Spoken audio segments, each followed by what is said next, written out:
শোনো খেয়ালি, আপনার আনন্দের কারণ হলে আমার দুঃখ লাগে, কারণ আমি তো চেয়েছিলাম আপনার সব হাসির পিছনে থাকি আমি, আপনার মনের একমাত্র ঠিকানা হই, আপনার ক্লান্ত বিকেলের শান্তির চা কাপটা যেন আমি হই।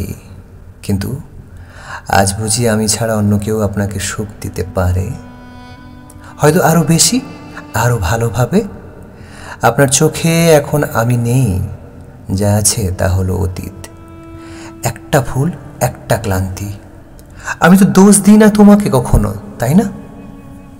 ভালোবাসা জোর করে হয় না, আমি জানি, আমি মেনে নিয়েছি ইদানিং। আমি শুধু নিজের ভাঙা অংশগুলো নিয়ে বাঁচতে শিখছি। আপনি যাকে বেছে নিয়েছেন হয়তো সে আপনাকে সময় দেয়, গুরুত্ব দেয়, আপনার মিথ্যে প্রশংসাও করে। আমি পারিনি, তাই না? কারণ আমি আপনাকে ভালোবেসে নিজের কথাই ভুলে গেছিলাম। তবুও আজও যখন আপনি হাসেন কারোর সঙ্গে, আমি মনে মনে বলি ভালোই হলো, আপনি তো সুখী, আর আপনার সুখেই তো ছিল আমার স্বপ্ন। তাই আমি কিছু আর বলি না, নীরব থাকি।